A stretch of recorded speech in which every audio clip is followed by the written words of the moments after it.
Let's tighten that up a bit more. Hang on, is that just eating into the plastic?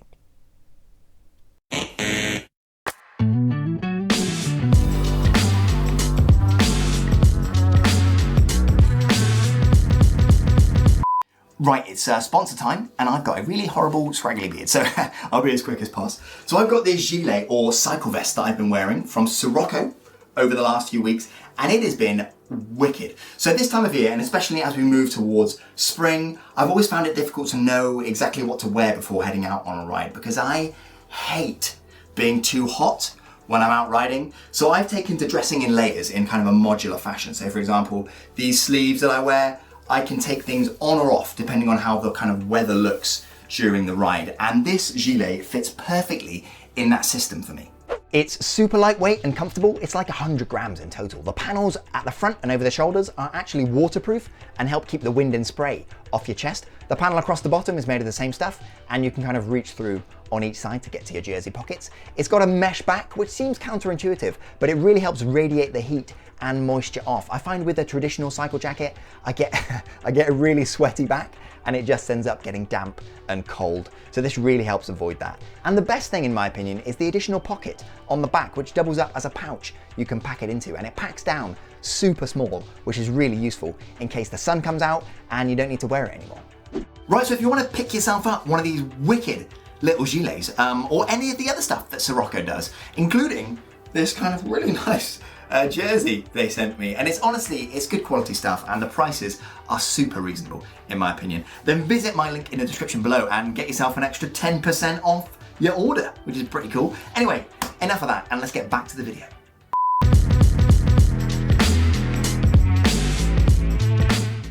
Hello and welcome back, ladies and gentlemen, to another, I should have got a haircut weeks ago, Trace Fellow production. My name, as always, is Luke. So, budget 11-speed group sets. I'm always hunting for them online, and I've covered a couple in the past on this channel. The first of which was the Sensar Empire group set, which many of you will know failed me after about 500 miles when a little plastic lever arm inside the shifter mechanism just straight up snapped on me while I was out on a ride. Not super impressive. Now, it's worth pointing out that Sensar has since updated this design, and I've got on me, well, not on me, in that cupboard, the updated shifters, so I'll be reviewing those in an upcoming video, so stay tuned. Now, the second set was from a company called Micro-New, and it's a product I've reviewed quite recently, actually. Here. Bing. Yeah, pretty flippin' decent shifters, to be honest with you. Robust, reliable, relatively lightweight. Not a lot of people liked what they looked like. People thought they were quite ugly, but I thought they were good. And they felt really nice to ride. But today, another contender enters the ring. The much requested L-TWOO, I think that's how you say it, R9 group set. And here it is on my bicycle. Now, I picked up my set for 77 quid. Yeah, and that includes both shifters and the front and rear derailleurs. So that pretty much makes it the cheapest 2x11 speed group set that you can buy new online right now. So how does it stack up against the competition? Well, there's only one way to find out, so let's stop gassing and check it out. Right, so fresh out of the box, the group set, at least visually, looks pretty nice, which I hope is coming across here. Everything is well painted, and the glossy black finish on all the parts, I think, aids in giving them a slightly more premium feel. However, once you start to actually handle them, especially with the shifters, you can kind of tell they're definitely built to a lower price point. Oh, and if you're enjoying my stuff and you haven't done it already, if you could subscribe, that would be really, really wicked. Anyway, let's crack on with the rest of the video.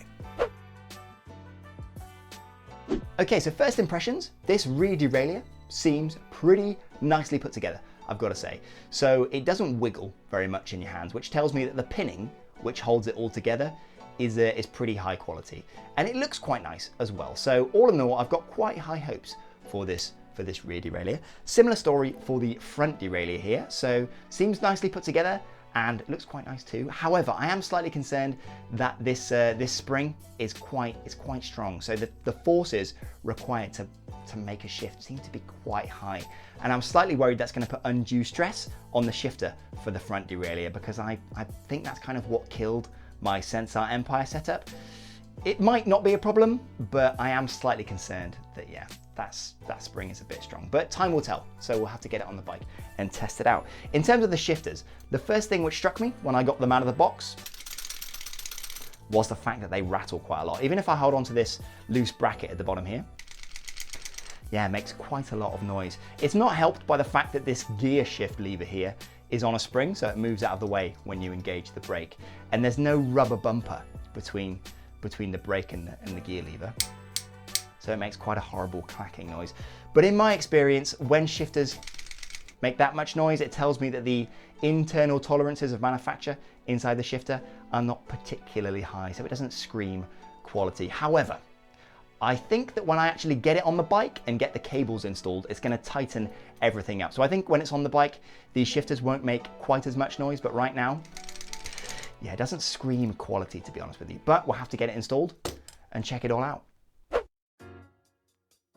Right, so the weight is a funny one. The shifters themselves are pretty lightweight, coming in at around 40 to 50 grams lighter than the latest 105 shifters. But disappointingly, the front and rear derailleurs let the side down a bit, bringing the total to 811 grams, so 6 grams heavier than the equivalent 105 R7000 setup.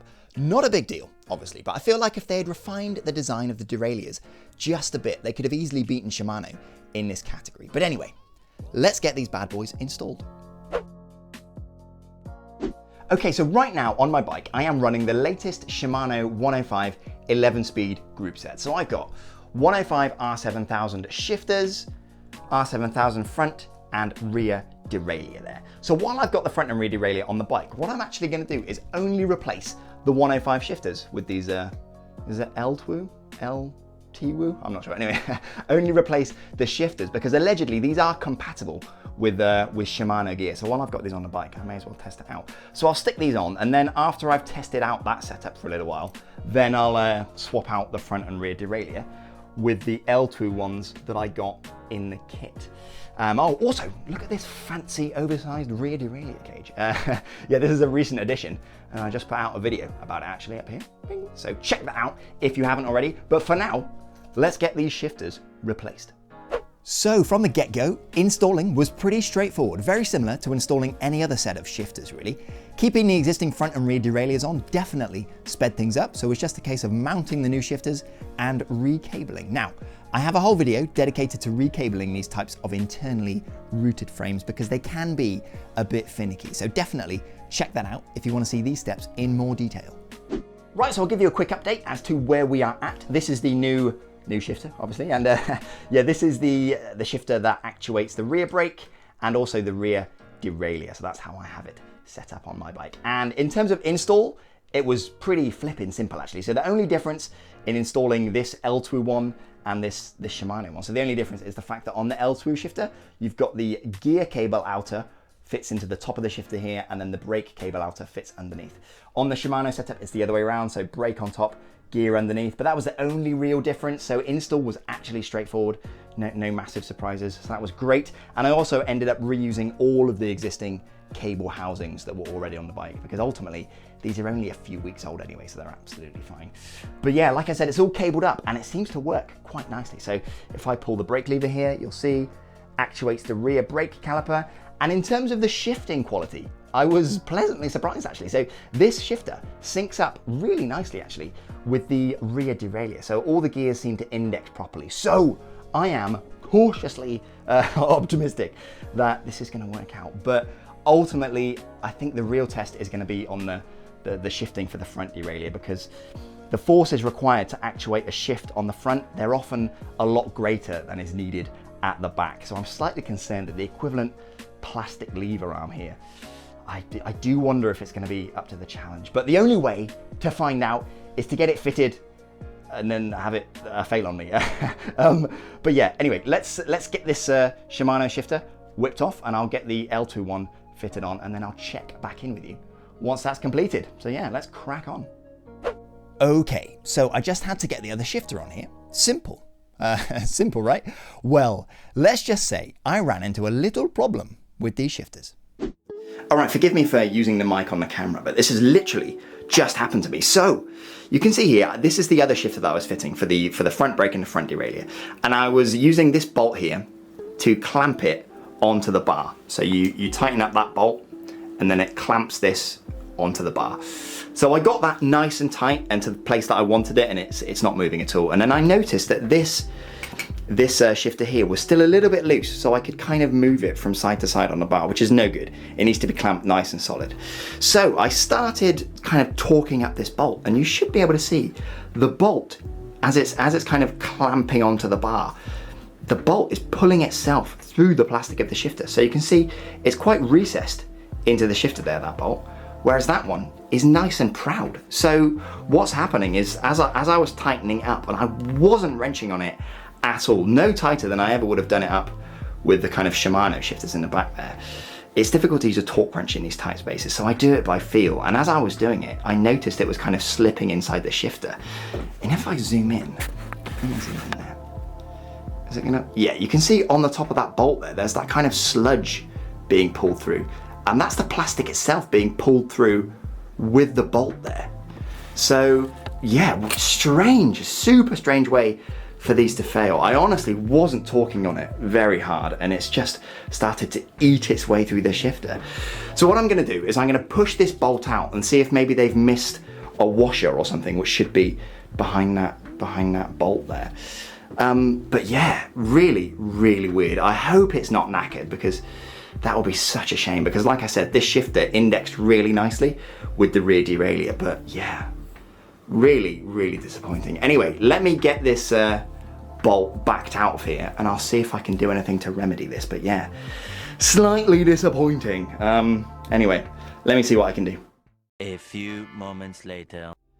Okay, so after a little bit of wrestling, I managed to pull the clamping nut, I guess you could call it, the clamping nut, out of the back of the shifter, because trust me, it was really jammed in there, and it's difficult for me to show you. I'll see if I can zoom in.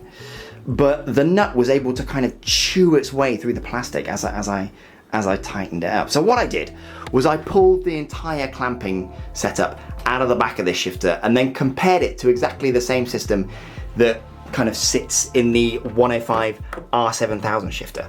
And with them side by side, it's pretty flippin' obvious why this happened. So this is the clamping system out of the Shimano setup. So this is what goes around the handlebar, and this is the bolt which sits inside the shifter.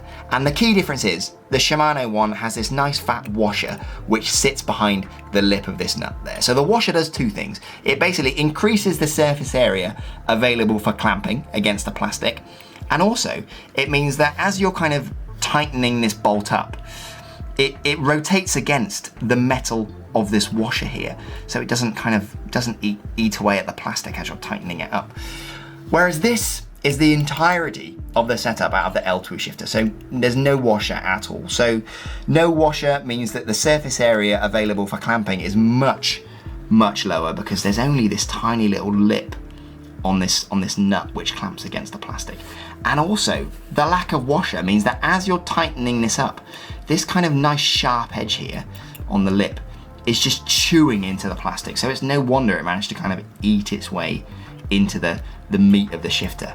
So I mean, how much extra would it have cost this company to throw in a little washer? I mean, I guess it's additional kind of parts cost, and it's an additional step in kind of assembly. So you kind of understand why they take these things out. But that's kind of the gamble you take with these cheaper bike products. It's always interesting to see the areas that they try to cut costs. I mean, even the Sensor Empire shifter here, they managed to kind of have the wherewithal to throw a washer in behind that nut there, but just not L-TWOO. So yeah, it's pretty obvious now why this happened and why it managed to eat its way through the plastic. But what I'm basically going to try and do is I'm going to try and fit this clamping system out of the Shimano 105 setup, because it's got that nice fat washer. I'm going to try and fit it into the L-TWOO shifter, because it should sit in there, because they're pretty much interchangeable. So I'll see if that can remedy it and see if I can save it. And I'll have to do the same as well for this shifter here because again, there's no washer that sits behind that clamping nut. So yeah, I mean, really disappointing, but also really interesting to kind of see the ways in which they cut costs. So, I mean, interesting and disappointing at the same time, but let's see if I can remedy it before it's completely failed. 5 minutes later. Right, so after a lot of faffing around, both of these shifters are now nicely clamped onto the bars, and I'm happy with them. So I've got a washer there behind that nut and a washer behind that nut there. Now, I did intend to use the Shimano clamping system, but the washer that Shimano uses was actually too big to fit inside this little recess. So the washer there has actually been cannibalized from my Sensar Empire shifters. So yes, Sensar Empire saves the day, which is quite cool. Also, you can see here, I've put a little bit of plastic packaging behind this clamping bracket here, just to spread the clamping load, and also carbon fiber obviously doesn't provide much friction against metal. So having this little bit of plastic here just helps it grab a little bit more and keeps it a bit more secure on the bars. But anyway, all good on that front, and it's all cabled in. So both front and rear brakes and both derailleurs are cabled. But I have some serious doubts about this shifter. So this is the shifter for the rear derailleur, and like I said, I've got quite a lot of confidence that this is going to be fine. However, now I've got it all cabled up, this is the shifter for the front derailleur. And in order to move into the big chainring, you've got this lever arm here. You push in, and now I'm in the big chainring.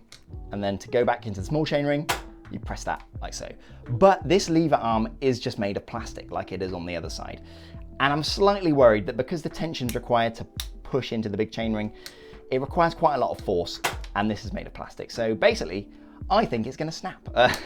But there's only one way to find out really. So I'm gonna get it out on the road and test it out. It's pitch black outside, but I'm dying to see what these are like really. So I've got this really cheap bar tape that I picked up on eBay. I think this was literally £1. So I'll get it put on, and testing begins now. Right, so since installing them, I've done just over 60 miles, so around 100 kilometers on this setup. Not a lot, not a lot, I know, but trust me, it is more than enough to get a feel for how this group set functions. Now, it's worth pointing out that both plastic shifter arms, yeah, they're both fine. So all that gumph about them breaking has not yet come to fruition, but more on that later. So, what are these actually like to use? Okay, at the back you can upshift a maximum of 2 gears at a time, like so, and then drop back down one by one, clicking the gear trigger with your thumb. Simple. At the front, similar story, up into the big ring with the plastic lever, and then one click of the gear trigger to drop back down into the smaller chainring. Right, so there are 2 trim positions available with this front shifter, so you can hear, there's one, and there's 2. And then you can kind of give a half press of this thumb trigger to drop one and then drop another. But it's not particularly consistent, nor is it particularly intuitive. Plus, I never really use trim positions anyway, so for me, it's not a big deal, but they are there if that's important to you. So with the R7000 front and rear derailleurs fitted, shifting was pretty good. Yeah, it all indexed up nicely and seemed to work together. There were 1 or 2 missed shifts at the back, but all in all, it worked pretty well. So with that out of the way, I installed the L-TWOO front and rear derailleurs that came with the kit. And at this point, I was ready for everything to fall apart, basically, and shifting to be complete trash. But to my surprise, shifting was okay. So the L-TWOO front derailleur works fine. It feels quite similar actually to shifting with the Shimano front derailleur in the sense that the kind of force required to push the lever and kind of jump up into the big ring, the force required feels quite similar. So yeah, they're roughly comparable. It's a similar story with the rear derailleur really. So there are a couple of missed shifts, but all in all, shifting was pretty good. So in my opinion, it is not worth spending the extra moolah on Shimano front and rear derailleurs. I kind of expected the Shimano kind of quality on the derailleurs to bolster the shifting performance of the cheaper L-TWOO shifters, but it didn't really make any difference. And that's mainly because there are other inherent flaws with the shifters themselves. Right, so on a Shimano shifter, when you're moving up through the gears at the back and you reach the largest sprocket, so the lowest gear on the rear cassette, there's a little mechanism inside the shifter body itself which prevents you from moving the lever arm any further. So I'll quickly demonstrate. So I'm riding along, moving up the range, and then I reach the top and there's a dead stop there. And it's immediately obvious that there are no more gears left in the range. And that's kind of good because it prevents you from having to look down and check. And it also prevents any additional stress on the gear cable, the derailleur it's attached to, or the quite delicate kind of shifting mechanism inside the shifter. Now it's the same story for the shifter for the front derailleur here. So I'll move into the big ring like so, boom, and then you just can't move any further. So with Shimano gear, it's basically immediately obvious in a split second that you've reached the limit and there are no more kind of gears left in the range, and your only option is to kind of drop down. With the L-TWOO setup, this is not the case. Okay, so it's quite difficult to demo this while it's kind of all on the bike, but I'll do my best here. So you can see we are in the largest sprocket at the back. There are no more gears to kind of jump up into. And this is the shifter here for the rear cassette. So I've got no gears left and the gear lever stops there and I hit resistance. And it's difficult to demo, but it feels a little bit mushy and it almost feels like I could push into another gear. I know I can't, but let me show you the issue. So I'll drop down into a lower gear and I hit resistance at exactly the same point and the feel is almost identical. I know for a fact that I can push up into the next gear, but then I'm at the very limit of the cassette and I hit resistance at the same point and it feels almost identical. So when I get to this point, I always find myself having to kind of look down and double check where I am at the back so I know I'm in the largest sprocket, because by feel alone, it's difficult to ascertain that you're at the limit. So bit of an issue with that shifter. With the shifter for the front derailleur, it's not so much of an issue because you can see here, it's nice and flappy. And then I drop down into the small chainring and I hit resistance right there. So the difference between the two is night and day. So with this shifter, you instantly know where you are in the range without having to kind of look down and check. But with this one, yeah, it's not obvious really at all. So I can see people kind of using this and thinking, oh, I've got another gear left in the range. And then pushing, because like I said, the resistance feels the same. And I think the lever arm would just end up snapping off. So yeah, a little bit of an issue with these shifters. Okay, whilst I'm up at the front here, I may as well show you this. So the tensions required to push into the big chainring, not actually that bad. Even with the L-TWOO front derailleur fitted, yeah, the force required to push into the big ring is actually okay. Much better than I anticipated. So in that regard, I think this plastic lever arm should be fine. But there is another issue here. So if I push into the big ring, you should be able to see this plastic lever arm smashes into this thumb shifter here. And it jams up the mechanism and you can't push any further. And then you need to remember to pull this back before you can continue the push into the big ring. I mean, not really ideal. And I think after a couple of times doing that, it would inevitably do a bit of damage to the little mechanism inside here if you kept smashing into that thumb shifter. Now, when you're out on the bike, muscle memory does kick in and you do remember to pull it back before making a shift. But yeah, it's just another example of the kind of design of this shifter not being that well refined, if I'm honest with you. Another issue that I have with these shifters, it's not really kind of a flaw, more of a design choice. And that's the fact that when you're on the drops, you can't reach the thumb shifters. It's basically impossible. So you only have access to the full range of gears when you're on top of the hoods. And lastly, again, it's more of a design choice, but I do miss not being able to quickly sweep up through 3 gears at the back on the cassette. L-TWOO shifters are limited to kind of 2 upshifts per lever swing. So I do miss that a little bit too. Okay, one other issue here. So this is the plastic lever arm, obviously, and this is where you interface with it. There is no texturing on here. It is a mirror finish on this plastic, which means when it's wet out, your fingers just slip off here when you're putting pressure on. So just another example of these shifters being really well designed. Now, there are a couple of positive things to mention. The front and rear derailleurs are pretty good. The rubber they use on the shifter hoods is nice quality. The shifters themselves are lightweight, and now I have them on the bike, they don't really rattle. So it's not all bad, I guess. So in conclusion, ladies and gentlemen, if you want a decent budget 11-speed group set for your bike, watch my mystery shifters video and go and check out Micro-NWOO R11 shifters. Yes, they are a little bit ugly because the gear cables come out the side of the shifters, but they are damn cheap, they're reliable, they're robust, and if you pair them up with the Shimano R7000 rear derailleur, shifting is crisp AF.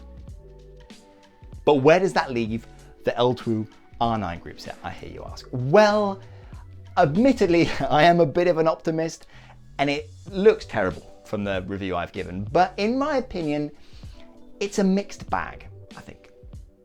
When installing these shifters, if you don't include a little washer, like I did at the beginning, the shifters will literally eat themselves. The kind of layout and the design of the shifter kind of leaves a bit to be desired. And the fact that it doesn't have a hard stop, which I demonstrated earlier, means that if you're a little bit heavy-handed on the upshifts and you're not paying attention, there's a real possibility you could snap those little plastic shifter arms. But shifting, once you've got it set up, is pretty good. And if you buy the setup like I did with the front and rear derailleur, then the whole kit works as advertised. I mean, it is literally the cheapest 2x11 speed group set that you can buy online, so temper your expectations accordingly. Now, the 105 R7000 setup that was on my bike before, it is better than this L-TWOO stuff. There's no real question about that. But the fact is, when I'm out on the road using this group set, I've quite quickly adapted to it, and the kind of issues that I've mentioned, they're not showstoppers for me. Plus, like I keep coming back to, when it's all dialed in, shifting is actually pretty good. So I'm gonna make it work. Plus, I have recabled this bike behind me an ungodly number of times in the last week, really. So this setup is staying, at least for now. But that being said, I do have here the updated Sensar Empire shifters with that new metal shifting arm inside this box. So if you want to see me get this on the bike, then leave me a comment down below. And if I see enough comments to that effect, maybe I'll bite the bullet and get these installed in an upcoming video. Anyway, that is all we've got time for in this cheeky little episode of Trace Velo Masochistic Shifters edition. So yeah, subscribe if you like this kind of stuff. Hit the like button if you enjoyed this video. And if you got any questions or any comments about these L-TWOO shifters, which honestly, it's been a bit of a saga with this group set. Anyway, if you got any questions about this group set or cheap group sets in general, then throw me a comment down below and I'll get back to as many of you as I can. Anyway, that is all for this episode. So I'll see you all next time.